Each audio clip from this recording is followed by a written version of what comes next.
My words are my scepter, my stories are my kingdom. My pen is my sword and I wield it with precision.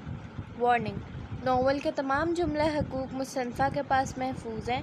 Novel کے نام، dialogue, سین یا کسی بھی حصے کو کسی social media platform, website, کتب یا رسالے میں کاپی کرنا سخت ممنوع اور قانونی جرم ہے۔ خلاف ورزی کی صورت میں کاپی کرنے والے کے خلاف لیگل ایکشن لیا جائے گا۔ السلام علیکم ایوری ون، کیسے ہیں آپ سب؟ آئی ہوپ سو آپ سب بالکل ٹھیک ٹھاک ہوں گے، خیر خیریت سے ہوں گے اور فل آن موج مستی میں ہوں گے۔ So finally I am back after the Eid holidays, اور آئی ہوپ سو آپ سب کی عید جو ہے وہ بہت اچھی گزری ہوگی، آپ سب نے بہت انجوائے بھی کیا ہوگا۔ میں نے جو ہے میری نارملی گزری مکس اپ سی، کسی ٹائم انجوائے کیا، کسی ٹائم بور بھی ہوئی تھی، کیونکہ یہ جو عید ہوتی ہے اس میں جو ہے نا انسان بس موسٹلی ایسی فارغ ہی بیٹھا رہتا ہے، کچھ اتنا کام کرنے کو ہوتا نہیں۔ سو انجوائے خیر میں نے کیا، لیکن کچھ ٹائم ایسی بورنگ سا بھی تھوڑا سا گزرا، بٹ خیر اچھی گزری عید میری تو۔ اور آپ سب کی کیسی گزری مجھے ضرور بتائیے گا۔ باقی ایپیسوڈ جو ہے یا چیپٹر نمبر 2 ہمارا اینڈ ہو جائے گا اس ایپیسوڈ کے ساتھ، اور آپ لوگ جو ہے مجھے کمنٹس میں ضرور بتائیے گا کہ چیپٹر 2 آپ کو کیسا لگا اور اس سے جو آپ لوگوں نے کیا کیا سیکھا۔ باقی آج کے ایپیسوڈ جو ہے اس میں میرے نا 2-3 فیوریٹ سینز ہیں، مطلب میں ہر ایپیسوڈ میں اکثر کوشش کرتی ہوں نا اپنا کوئی فیوریٹ سین آپ کو بتاؤں، اس میں میرے 2-3 فیوریٹ سینز ہیں، وہ میں پھر آپ کو اینڈ پہ بتاؤں گی کون سا۔ اور باقی کچھ لائنز میں نے لکھی ہیں اس ایپیسوڈ میں ایک بات سے ریلیٹڈ، لائک ڈیٹیل میں جو دیتی ہوں نا ڈسکرپشن، اس میں کچھ لائنز لکھی ہیں، اور وہ لائنز ایسی تھیں کہ میں ہمیشہ نا ان کے بارے میں یہ بات سوچتی تھی، اور یہاں پہ نا مجھے چانس ملا، لائک اتنا مارجن تھا کہ میں وہ بات ڈسکس کر سکوں، تو میں نے جو ہے نا وہ بات ادھر ڈسکس کی۔ آپ لوگ مجھے بتانا آپ کو کیسا لگا، ٹھیک ہے؟ سو آج کے ایپیسوڈ لانگ بھی ہے، میں نے سینز نہیں کاؤنٹ کیے، پتہ نہیں مجھے کتنے سینز ہیں، لیکن ہیں 8-9 ہے ایسے، لیکن لانگ ایپیسوڈ ہے۔ سو اب ڈیلے کیے بغیر ایپیسوڈ سٹارٹ کرتے ہیں۔ ابن آدم کا مقدر بنت ہوا کی تقدیر، از قلم رائنا شیخ، قسط نمبر 7، پارٹ نمبر 2۔ آج ولیمے کا فنکشن تھا، سبھی مہمان آ چکے تھے۔ قریشی ہاؤس کے تمام افراد نے مہمانوں کا استقبال گرم جوشی سے کیا تھا۔ ابھی سب باتوں میں مصروف تھے جب اچانک لائٹس بند ہوئیں اور سب کی نظریں کبیر اور کائنات کی خوبصورت جوڑی پر گئی، جو ایک دوسرے کا ہاتھ تھامے ڈیک پر چلتے گانے کی مدھم آواز کے ساتھ ایک دوسرے کے سنگ سٹیج کی طرف بڑھ رہے تھے۔ کائنات نے پنک کلر کی کام والی میکسی پہنی تھی اور کبیر نے سرمئی رنگ کا 4 پیس سوٹ۔ وہ دونوں ایک دوسرے کے ساتھ بہت جج رہے تھے، ہر دوسرا شخص انہیں رشک کی نگاہ سے دیکھ رہا تھا۔ وہ دونوں خوشی اور مسرت کے سائے میں سٹیج کی طرف آہستہ آہستہ بڑھ رہے تھے۔ ان کے چہروں پر مسکراہٹیں تھیں، آنکھوں میں چمک اور دلوں میں محبت کا احساس۔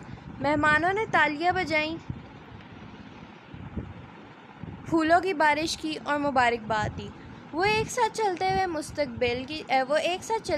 مستقبل کی جانب گامزن تھے، ایک ایسے سفر کا آغاز جو محبت، خوشی اور ساتھ دینے سے بھرا ہوا تھا۔ سٹیج پر پہنچتے ہی وہاں پر نصف انار چلنے شروع ہوئے اور کیمرہ مین نے ان کی ایک خوبصورت تصویر کھینچی۔ تصویر کھنچوانے کے بعد وہ دونوں اپنی اپنی جگہ سنبھال گئے اور اپنے اس خاص دن کا بھرپور لطف اٹھانے لگے۔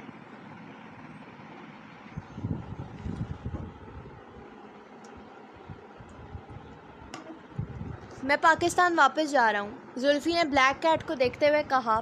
وہ دونوں ایک ریسٹورنٹ میں بیٹھے اس وقت اپنے کام سے متعلق تبادلہ خیال کر رہے تھے۔ لیکن کیوں؟ ابھی کتنا ہی کام رہتا ہے یہاں پر، بلیک کیٹ نے اسے دیکھتے ہوئے پوچھا۔ میں اب تمہارے ساتھ کام نہیں کرنا چاہتا، تم سے کوئی کام ہوتا ہی نہیں ہے یہاں، دنیا میں اور بہت سے لوگ ہیں جن کے ساتھ میں ڈیلز کر سکتا ہوں۔ زلفی تکبر سے کھڑا ہوا۔ تم ایسا نہیں کر سکتے، اس سے تمہیں بھی نقصان ہوگا اور مجھے بھی، تم نہیں جانتے تم کتنی بڑی بے وقوفی کر رہے ہو۔ بلیک کیٹ نے اسے اپنی شہادت کی انگلی دکھاتے آگاہ کیا۔ ایک چھوٹا سا کام دیا تھا تمہیں کہ ہنری پر نظر رکھنا، تم وہ بھی نہیں کر سکی۔ میں اپنی یا اپنی گینگ کے مزید لوگوں کی جانوں کے ساتھ رسک نہیں لے سکتا، میں آج ہی یہ ڈیل ختم کرتا ہوں۔ زلفی وہاں سے جانے لگا۔ ہنری اسمتھ نہ صحیح، اسمتھ ڈیوڈ تو میری مٹھی میں ہے۔ بلیک کیٹ سامنے دیکھتی آنکھیں چھوٹی کرتے مسکرائی اور زلفی نے اپنا قدم روکتے اس کی طرف دیکھا اور اس کے تاثرات کو بھانپتے ایک گہری مسکراہٹ سے جا گیا۔ آؤچ! فلزا اپنا فراک سنبھالتے اور موبائل فون پر نظریں گاڑے چل رہی تھی جب اس کا کسی کی پشت کے ساتھ زبردست تصادم ہوا۔ محراب جو اس وقت آئدن اور دائم کے ساتھ کھڑا باتوں میں مصروف تھا، اس نے اس نسوانی آواز پر پیچھے مڑ کر دیکھا تو اسے فلزا کھڑی دکھائی دی جو اپنا ماتھا مسل رہی تھی۔ آپ کو زیادہ تو نہیں لگی؟ محراب نے اخلاقاً پوچھا، جس پر فلزا نے منہ بنایا۔ آپ پلیز دیکھ کر چلا کریں، فلزا نے اسے گھورتے ہوئے کہا، جس پر محراب کا منہ کھلا کا کھلا رہ گیا، جبکہ آئدن اور دائم ایک دوسرے کو دیکھتے ہنسی دبا گئے۔ محترمہ، لیکن ٹکرائی تو آپ میرے سے ہیں، میں تو اپنی جگہ پر کھڑا تھا، انفیکٹ میں نے تو آپ کو پیچھے سے آتے ہوئے دیکھا ہی نہیں۔ محراب نے اپنی صفائی میں دلیل پیش کی، جس پر فلزا کا خون ابلا۔ ہاں تو آپ سائڈ پر بھی ہو سکتے تھے، اگر میرا سر پھٹ جاتا تو۔ فلزا نے اپنا ماتھا ایک بار پھر مسلا۔ محترمہ، آپ کہہ تو ایسے رہی ہیں جیسے دیواریں چین سے ٹکرائی ہیں۔ محراب نے اس کی اداکاری دیکھتے طنز کیا۔ دیواریں چین سے کم تو آپ بھی نہیں ہیں، فلزا نے پھر ناک چڑھائی۔ فلزا! محراب ابھی کچھ بولتا ہی کہ فلزا کی دوستوں نے اسے آواز دی اور ان کی آواز پر وہ فوراً وہاں سے 9-2-11 ہوئی۔ تو یہ ہیں وہ فلزا محترمہ؟ محراب نے اسے جاتا دیکھتے ہوئے سوچ کر نفی میں سر ہلایا اور پیچھے مڑا ہی کہ آئدن اور دائم اس کی شکل دیکھتے ہنسی سے دورے ہوئے۔ ایسے پاگلوں کی طرح کیوں ہنس رہے ہو دونوں؟ محراب نے لب بھینچے۔ بھائی، پاکستانی لڑکیوں سے بحث نہیں کرتے، اپنی غلطی ہو یا نہ ہو بس سوری کہہ کر معاملہ رفع دفع کرتے ہیں۔ دائم نے ہنسی سے لوٹ پوٹ ہوتے اس کے کندھے پر ہاتھ رکھا، جس پر وہ ان دونوں کو گھورتے آگے بڑھ گیا، جبکہ دائم اور آئدن ابھی بھی ہنس رہے تھے۔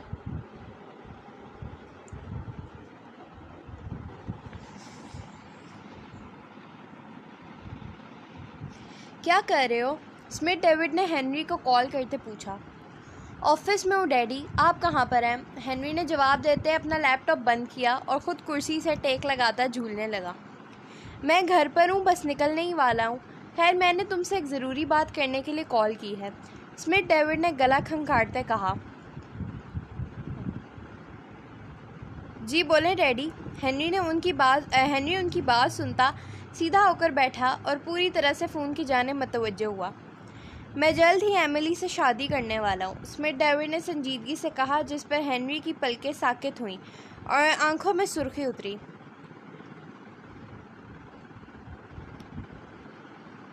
میں آپ کو منع نہیں کروں گا ڈیڈی، لیکن میرے سے یہ یقین کرنا مشکل ہو رہا ہے کہ آپ ایسا کہہ رہے ہیں۔ ہنری نے گہرا سانس لیا۔ اور تمہیں مجھ سے کیا کوئی ایسی امید ہے؟ اسمتھ ڈیوڈ نے سامنے چلتی LCD کو دیکھتے اپنی ٹانگ پر ٹانگ جمائی۔ سو کیا میں ٹینشن فری ہو سکتا ہوں؟ ہنری نے ہنستے ہوئے کہا۔ یس مائی سن، اسمتھ ڈیوڈ جانتا ہے کہ ڈبل گیم کیسے کھیلی جاتی ہے۔ اسمتھ ڈیوڈ جاندار کہکا لگا گیا اور ہنری بھی ہنس دیا۔ ویل اوکے، آپ کھیلیں گے لیکن تھوڑی جلدی، تاکہ یہ اسٹیلا میرا پیچھا چھوڑے، ہنری نے دراز میں پڑا سگریٹ لبوں سے لگاتے کہا۔ اسٹیلا کے اچھے بھی جائیں گے، بس اپنے ڈیڈی کی ایکٹنگ سکلز چیک کرنا تم، just wait and watch, Smith نے اسے تسلی دی، جس پر ہنری نے خندہ کیا۔ محراب، آئدن اور دائم ایک ٹیبل پر بیٹھے باتیں کر رہے تھے جب سامنے والے ٹیبل پر بیٹھی زرلش کی نظر آئدن پر پڑی اور وہ اپنی جگہ پر جامد رہ گئی۔ اس نے اسے ایک نظر دیکھتے اپنی نگاہوں کا زاویہ بدلا، لیکن نہ جانے کیوں ہر تھوڑی دیر بعد اس کی نظریں آئدن کے چہرے پر ٹھہر جاتی۔ اس نے سب کی موجودگی میں ہمت کرتے ایک چور نگاہ آئدن پر ڈالی اور عین اسی لمحے وہاں سے گزرتی صفان کی نگاہ زرلش پر ٹھہری۔ صفان زرلش کو دیکھ رہا تھا اور زرلش آئدن کو، اور آئدن ہر چیز سے بالاتر اپنے دوست اور بھائی کے ساتھ باتیں کر رہا تھا۔ وہ تینوں اس وقت اپنی اپنی دنیا میں مگن تھے، مگر کوئی نہیں جانتا تھا کہ قسمت نے ان کے ساتھ کیا کھیل کھیلنا ہے، اور جب قسمت کھیلتی ہے تو زندگی چٹکیوں میں بدلتی ہے۔ آہیہ ظہر کی نماز ادا کر کے ابھی جائے نماز کو طے کر رہی تھی جب گیٹ کی گھنٹی بجی۔ وہ جائے نماز اپنی جگہ پر رکھتی گیٹ کھولنے گئی لیکن سامنے حیات بی بی کو دیکھتے اس کے چہرے کا رنگ بدلا۔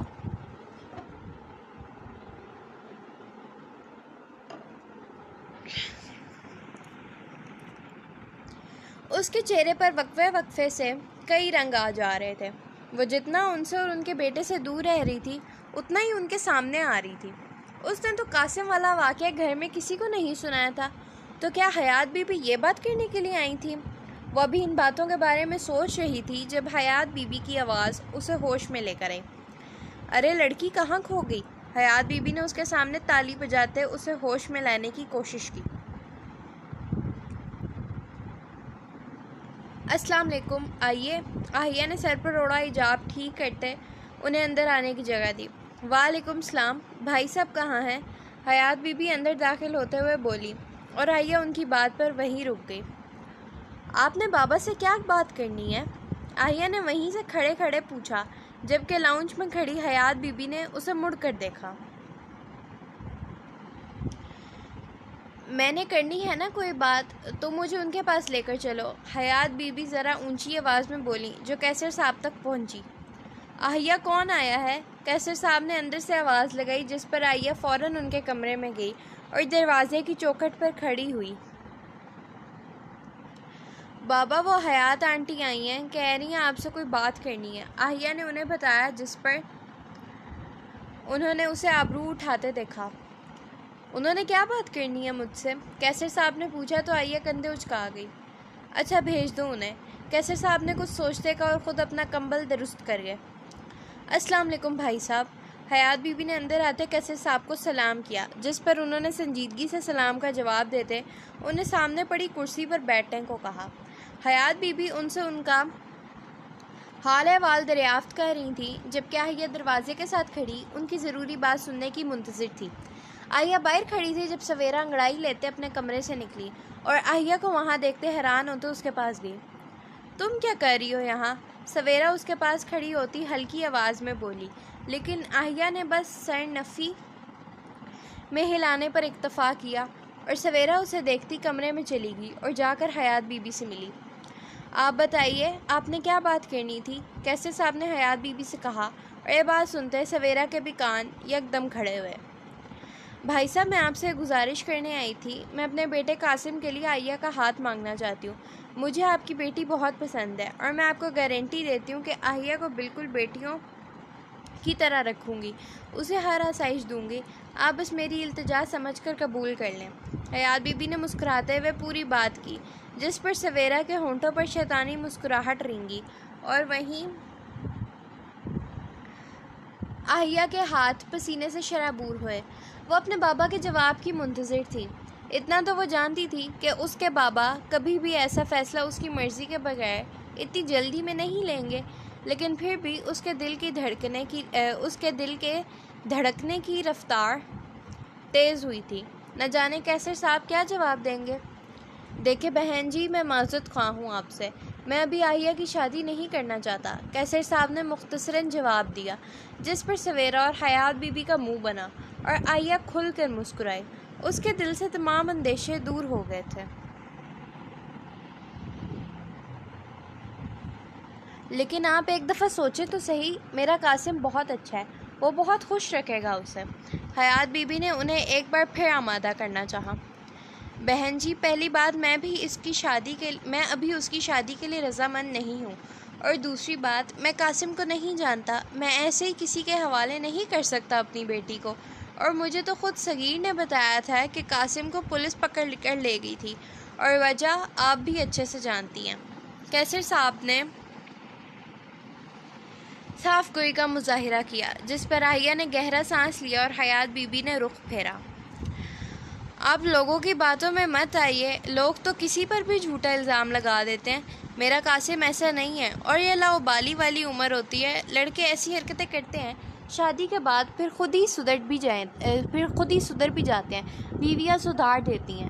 حیات بی بی نے ہنستے ہنستے ایسی بات کر دی جو کیسر صاحب کو ناگوار گزری۔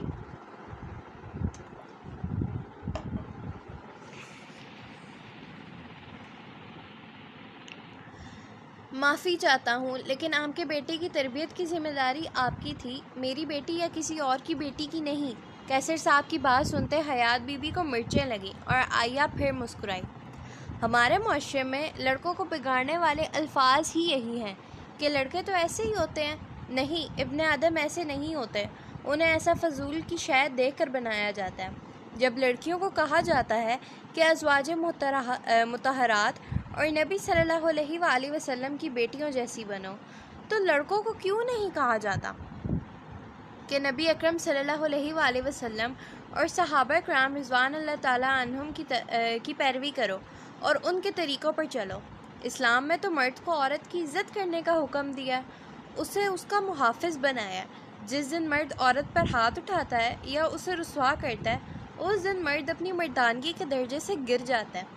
جس دن پہلی دفعہ کوئی لڑکا کسی عورت کو بے عزت کرے، اسے اسی وقت ٹوک دینا چاہیے، نہ کہ شے دے کر اس کی غلطی کو مذاق میں اڑا دینا چاہیے۔ عورتیں ایسے باپ، بھائی اور شوہر چاہتی ہیں جو عورت کو عزت دیں، لیکن اپنے بیٹوں کی تربیت کے وقت کیوں بھول جاتی ہیں کہ کل کو وہ بھی کسی کے شوہر، باپ اور بھائی ہوں گے۔ ہم لوگ کتنی آسانی سے کہہ دیتے ہیں کہ لڑکے تو ایسی حرکتیں کرتے ہیں، شادی کے بعد بیویاں سدھار دیتی ہیں۔ کوئی اس بات پر کیوں غور نہیں کرتا کہ ایک لڑکی کا کام شادی کے بعد اپنے شوہر کے ساتھ ہنسی خوشی زندگی بسر کرنے کا ہے، اس کی پرورش کرنے کا نہیں۔ ہم لوگ اپنا فلیکس مارنے کے لیے انسٹاگرام کی بایو میں ابن آدم یا بنت حوا بہت آسانی سے لکھ دیتے ہیں، لیکن ابن آدم یا بنت حوا بننا آسان نہیں ہے۔ پہلے اپنی ذات کو تراشنا پڑتا ہے، اس کے بعد ایسا رتبہ ملتا ہے۔ ٹھیک ہے بھائی صاحب، صاف صاف انکار کریں، ایسے میری یا میرے بیٹے کی بے عزتی مت کریں۔ حیات بی بی غصے سے اٹھی۔ اگر آپ کو ایسا لگا تو میں معافی چاہتا ہوں، لیکن میں نے صاف انکار ہی کیا ہے، بے عزتی نہیں کی۔ مجھے پورا حق ہے اپنی بیٹی کے لیے فیصلہ لینے کا۔ آپ ایسے مت جائیے، ہماری مہمان ہیں آپ۔ سویرا بیٹا جاؤ چائے لے کر آؤ، کیسر صاحب نے ان سے کہا اور اس کے بعد سویرا کو چائے لانے کا کہا، جس پر وہ جی کہہ گئی۔ ارے رہنے دو، میری جوتی آتی ہے دوبارہ اس گھر میں۔ حیات بی بی غصے سے کہتی باہر نکل گئی اور جاتے ہوئے دروازے میں کھڑی آہیہ کو گھورا، جو ان کے جانے کے بعد مسکراتے ہوئے کیسر صاحب کے پاس آئی اور ان کے گلے لگی۔ تھینک یو سو مچ بابا، یو آر مائی اسٹرینتھ، آہیہ نے ان کا ہاتھ چومتے کہا۔ یو آر آلویز ویلکم میرا بچہ، یو آر مائی اسٹرینتھ۔ کیسر صاحب نے بھی اس کا ہاتھ چوما اور اس کو سامنے بٹھاتے اس سے باتیں کرنے لگے۔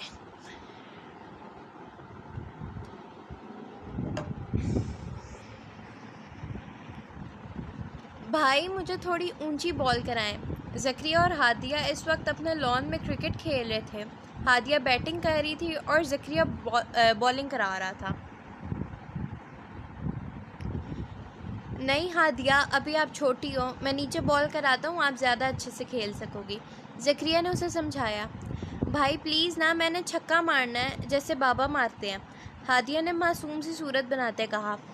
اچھا لیکن آرام سے، زکریا نے اسے پھر ہدایت دی، جس پر وہ ہاں میں سر ہلاتی اپنے چھوٹے چھوٹے سے ہاتھوں میں بیٹ ٹھیک کر کے پکڑنے لگی۔ چھکا! ہادیہ زکریا کی بال گرانے کے بعد خوشی سے جھوم اٹھی، جبکہ زکریا اپنی کمر اکڑاتا رہ گیا کیونکہ بال تو نیچے پڑی تھی، جبکہ ہادیہ نے چھکا مارنے کے لیے اپنا بیٹ ہی ہوا میں اچھال دیا، جو کہ سیدھا زکریا کی کمر پر جا کر بجا۔ مما! زکریا نے چیختے ہوئے ہیرا کو آواز دی، جبکہ ہادیہ ابھی بھی ہر چیز سے بے خبر اپنا چھکا مارنے کی خوشی میں ڈانس کر رہی تھی۔ کیا ہوا زکریا؟ ہیرا اس کی چیخ سنتے ہر کام کاج چھوڑے نیچے آئی اور زکریا کو اپنے سینے سے لگایا۔ مما، ہادیہ نے مجھے بیٹ مارا ہے کمر پر۔ زکریا آنکھوں میں موٹے موٹے آنسو لیتے ہیرا کو ہادیہ کی شکایت لگا گیا، جو اپنی شکایت سنتے منہ کھولے اپنی ماما اور بھائی تک آئی۔ بھائی جھوٹ بولنا گندی بات ہے، اللہ تعالیٰ فائر میں ڈالتے ہیں، میں نے چھکا مارا ہے، آپ کو بیٹ نہیں مارا۔ ہادیہ عجیب و غریب شکلیں بناتی زکریا کو جھوٹا ثابت کرنے لگی، جبکہ ہیرا کی نظر دور پڑی بال اور پاس بڑے بیٹ پر گئی اور وہ کچھ ہی لمحوں میں معاملہ سمجھ گئی۔ ہادیہ جانی، آپ نے بھائی کو جان بوجھ کر نہیں مارا، لیکن آپ نے بال کی بجائے بیٹ سے چھکا لگا دیا جو اسے کمر پر لگا ہے۔ ہیرا نے پیار سے ہادیہ کو بتایا۔ وہ تو اس وقت سے اسی بات پر شکر ادا کر رہی تھی کہ بیٹ پلاسٹک کا تھا، جس کی وجہ سے اسے زیادہ چوٹ نہیں لگی تھی۔ ہو، یہ کیسے ہوا؟ ہادیہ آنکھیں پھاڑے اپنے ہونٹوں پر اپنے دونوں ہاتھ جما گئی۔ چلو کوئی بات نہیں، کھیلتے ہوئے لگ جاتی ہے، اب بھائی کو سوری کرو اور اندر آ کر ریسٹ کر لو تھوڑی دیر۔ ہیرا نے اسے کہا تو وہ سیدھا ذکریہ کے گلے لگی، اس کے گال کو چوم گئی۔ سوری بھائی، ہادیہ نے کان پکڑتے اس سے سوری کیا، جس پر ہیرا اور ذکریہ دونوں مسکرائے اور ذکریہ نے اسے گلے لگایا۔ اٹس اوکے مانو، اسی لیے میں آپ کو اونچی بال نہیں کروا رہا تھا۔ ذکریہ نے اس کا گال کھینچا۔ اوکے بھائی، میں آئندہ ضد نہیں کروں گی، ہادیہ نے اس سے وعدہ کیا اور ہیرا ان دونوں کو پیار کرتی اندر لے گئی۔ مہراب بیٹا، تمہیں فلزہ کیسی لگی؟ نوشین شمسی مہراب کے کمرے میں آتے اس سے پوچھنے لگی، جس پر وہ ہنسا۔ مجھے چھوڑیں، لیکن آپ کو وہ محترمہ اتنی اچھی کیوں لگی؟ مہراب نے الٹا ان سے ہی سوال کیا، جس پر وہ اسے آنکھیں چھوٹی کیے دیکھنے لگی۔ اس بات کا کیا مطلب؟ مجھے تو وہ ہر لحاظ سے اچھی لگی ہے، تم اپنا بتاؤ مجھے۔ نوشین شمسی نے اس کی بازو پر ہلکی سی چت لگائی، جس پر اس نے کراہنے کی اداکاری کی۔ ماما آپ کی مرضی، میں کیا ہی بول سکتا ہوں، مہراب نے شرارت سے آنکھیں نیچی کیے کہا، جس پر نوشین شمسی ہنسی۔ ماما لکھوا لیں مجھ سے، اسے فلزہ پسند آ گئی ہے، زنیرہ نے اندر آتے ہانک لگائی۔ آپ ہی آپ کی باتیں ایزیوم کرنے والی عادت نہیں جانی، میں اسی لیے شادی نہیں کرتا کہ کل کو اگر نند بھابھی لڑائی ہو گئی تو میں بیچارہ تو فٹ بال بن جاؤں گا۔ مہراب کی بات پر زنیرہ نے اس کا کان کھینچا، جس پر وہ پھر چیخا۔ تم لوگ اپنی نوک جھوک بعد میں کرنا، پہلے مجھے ہاں یا نہ میں جواب دو، نوشین شمسی نے اب کی بار غصے سے کہا۔ ٹھیک ہے مما، مجھے کوئی اعتراض نہیں ہے، لیکن جو آپ ہی کہہ رہی ہیں نا وہ بات بھی غلط ہے، ایسا کچھ نہیں ہے، مہراب نے انہیں دیکھتے تفصیل سے کہا۔ کافی دیر تک زنیرہ اور نوشین شمسی اس سے باتیں کرتی رہیں اور اس کے بعد اس کے کمرے سے چلی گئیں، اور مہراب کے ذہن میں یک دم اپنی اور فلزہ کی لڑائی گھومنے لگی، جس کو وہ یاد کرتا ہنسا اور کپڑے تبدیل کرنے کے لیے ڈریسنگ روم میں بند ہو گیا۔ میں تمہیں برباد کر دوں گا آہیا، میں تمہیں برباد کر دوں گا۔ ہمت کیسے ہوئی تمہارے باپ کی انکار کرنے کی؟ شرافت سے تمہیں اپنی بیوی بنانا چاہتا تھا، لیکن تمہیں عزت راس نہیں آئی۔ اب دیکھو قاسم سجاد تمہارے ساتھ کرتا کیا ہے۔ قاسم سگریٹ کے کش لیتا، اپنے بال انگلیوں میں الجھائے زور زور سے ہنسا۔ جب سے حیات بی بی نے اسے بتایا تھا کہ کیسر صاحب نے منع کر دیا، تب سے تو اس کو اپنا دماغ گھومتا محسوس ہو رہا تھا۔ اس انکار کو اس نے اپنی انا کا مسئلہ بنا لیا تھا، جو یقیناً بہت نقصان دہ ثابت ہونے والا تھا۔ So this was the episode, hope so پسند آئی ہوگی۔ لانگ ایپیسوڈ تھی، سینس بھی زیادہ تھے، کچھ سینس چھوٹے تھے، کچھ بیچ میں لمبے تھے، بٹ یہ ایپیسوڈ جو تھی اس میں جتنی ڈیٹیل وغیرہ کے ساتھ لکھنا تھا اور چیپٹر اینڈ کرنا تھا، اس چیپٹر میں اتنا ہی ریکوائرڈ تھا تو اتنا ہی لکھا۔ باقی جو ہے نیکسٹ چیپٹر سے اس سے بھی زیادہ جو ہے میں لانگ ایپیسوڈ انشاءاللہ دیا کروں گی، اور آپ لوگوں نے جو ہے مجھے بتانا ہے کہ ایپیسوڈ کیسی لگی اور چیپٹر 2 کیسا لگا۔ باقی وہ لائنز جو میں نے لکھی تھیں ریلیٹڈ ٹو ابن آدم اینڈ بنت ہوا کے، ہم لوگ بہت آسانی سے، میں نے دیکھا اکثر لوگوں کو اپنی انسٹا کی بایوز میں یا کہیں اور لکھا ہوتا ہے اس طرح سے، بٹ وہ جو ٹریٹس ہیں نا جو ہونی چاہیے ایک بنت ہوا اور ابن آدم میں، وہ ہم میں نہیں ہے۔ اور ایک یہ دوسری بات جو کہ اسی بات کی وجہ سے جو ہے لڑکوں کو مزید شے ملتی ہے کہ وہ ہر غلط کام کرے، کیونکہ انہیں لڑکیوں سے اگر کوئی غلطی ہو جائے تو لوگ کہتے ہیں کہ جی انہوں نے بدنامی کر دی ہے، بٹ لڑکوں سے اگر یہ ہو جائے تو لوگ کہتے ہیں کہ لڑکے تو ہوتے ہی ایسے ہیں۔ تو مجھے اس بات پہ ہمیشہ ہوتا تھا کہ کیوں اس طرح سے کہتے ہیں، کہ کم از کم لڑکوں کو بھی تو اس بات پہ منع کریں نا، جتنا ایک ہوا کریٹ کر لیتے ہیں لڑکیوں کے ایسا کرنے پہ، تو لڑکوں کو اس طرح سے کیوں کہا جاتا ہے کہ لڑکے تو ایسے ہی ہوتے ہیں، کہ انہیں بھی تو منع کریں، انہیں بھی تو سخت سزا دینی چاہیے، ایسا نہیں کرنا چاہیے۔ ہاں لڑکیوں کے لیے جو حکم ہے وہ ویسے ہی ہے، ٹھیک ہے، جو حکم ہے وہ ہے، ہمارا فرض بنتا ہے مانے، بٹ لڑکوں کے لیے جو حکم ہے انہیں بھی سمجھانا چاہیے نا کہ اس طرح سے نہ کریں۔ اب آپ صلی اللہ علیہ وآلہ وسلم کا جو حکم ہے، جیسے وہ رہتے تھے ان کے طور طریقے اپنائیں،